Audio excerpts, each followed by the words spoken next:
So Andy, what you got? As we explained in the latest podcast, I got myself some new headphones, and these are Bowers and Wilkins PX. Yep. And I tried them all, and I rated them all on sound quality, comfort, and usability, and these came out highest. Okay. And so I thought I'd just talk about some of the cool usability features on these. So they're wireless noise cancelling headphones. Right. Okay. But the cool thing is they have an ear sensor. So if I just literally pick them up and put them on, they're turned off right now. The LED is off on the bottom. I don't know if you can see that. But if I pick these up and just put them on my head, they should turn on theoretically and start playing, which I'm sure, because now is the time I need it to do it. It won't do it, but let's try it. So they're on my head.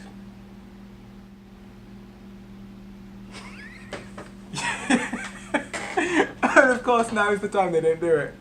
I wonder if it's because I manually turned them off a second ago. Whether it has to have gone into sleep by itself. Okay, so they're on now. I'm playing my music. I've got some horrible electric light orchestra, but if I take them off my head, they just stop playing by themselves. Okay. That's quite clever. And then I put them back on my head, and they just stop playing. So what app are you using on your phone? Just Google Play Music. They work with Spotify or anything. So anything. So what about YouTube?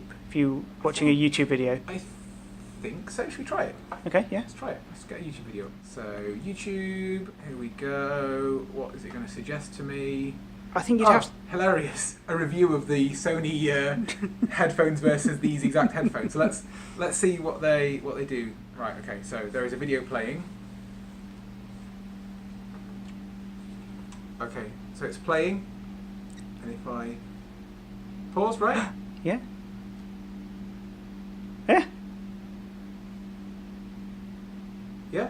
That's amazing, actually. Yeah, and so unlike the Bang & Olufsen ones I tried, they have like a nice little delay built in, so it just seems to work. Like it doesn't flick between playing and pausing. Yeah, I've had only a couple of times where it doesn't work, but it just seems to be quite natural generally. I think that's actually the biggest difference between these and the Bang & Olufsen is the Bang & Olufsen, it felt like you were having to adapt a lot to how they worked, whereas with these, yeah, they just generally work. Yeah, the other quite cool thing is the noise cancelling that you can do on them, where it blocks out all of the outside noise. Let me show you on the app. So it comes with this app, which, can you see that?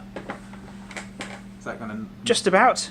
Focus? Yeah, okay. So I can see the environment filter. Yeah, so toggle. You can turn off noise cancellation. Yeah. So if you're in a quiet area, you just get the best sound quality. But if you need to cancel out background noise, you turn it on and then you get this selection of modes. Mm-hmm. So you get flight, which is blocking everything out, and you can easily change them into city and office. So office lets in a little bit of speech from people nearby, so you can talk to people, but cuts out the majority of background noise, like typing and things like that. Okay. And city lets through some traffic noise, so the idea is that you're not going to get run over if you're walking through the city with your headphones on. You're going to be able to hear a car that's approaching, unless it's an electric car. Okay. Obviously. So that slider down the bottom that says off, natural and amplified, is that... That's the amount of voice pass-through. So what that's saying is, obviously human voices are a narrow band of frequency. Yeah. So it's saying, are we going to block them all out? Are we going to let them through naturally? Or are we literally going to boost them up so you can definitely hear them over your music? Okay. So obviously you can choose that. So far, I have predominantly been using these either with no noise cancelling on, or flight mode, which is completely off. Yeah. Completely so quiet. But they're pretty effective, to be honest. I don't think they're as good as the Bose ones at noise cancelling, but really, for the amount of time that you actually want to use them, plus you're playing your music anyway, which helps. What about connecting them initially? You just press a button. In fact, as soon as you turn them on, you just pair them to your phone. It's in pairing mode, but if you need to do it again, you press and hold this little rocker switch here. You press and hold that. Oh, okay. And that then goes into Bluetooth pairing. So it does have a couple of other physical controls. Volume up, volume down. That's play and pause. And if you double tap it, it skips track. Oh, okay. That's good. And if you triple tap it, it goes back a track. You probably wouldn't discover that unless you knew. Yeah, true. That's a quick toggle for noise cancelling on and off. But the only way to change the modes properly is through the app. But that is on or off. It doesn't have the city mode. So it will be whichever last mode you left it in. So if you had it in city on here, it will toggle city mode on and noise cancelling off entirely. Oh, that's okay then. So it's like a toggle. So the last state of noise cancelling are off. and then that switch just flicks it on and off. But honestly, until I just tried it and it completely failed, so far all I've done is put them on my head and they just wake up themselves and connect. Yeah.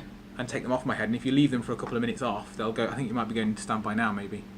It's flashing, yeah. Yeah, but they'll just go into standby by themselves, and so battery life lasts 22 hours. What's the charger? USB-C, which is really cool. So they have the same charger as my phone, as most modern phones do these days, unless you're an Apple device user. Yeah, that is quite good. Yeah, overall, I think they sound really good as well. This isn't really a usability thing, but the drivers inside, the speakers inside, are angled slightly, which means that it sounds more like the sound is coming from in front of you as opposed to directly in your ear, which I like. They don't. When you're listening to them, it doesn't feel like you're listening to headphones. It feels like you're listening to a proper set of speakers. Yeah. So that's our usability review on the Bowers & Wilkins PX headphones.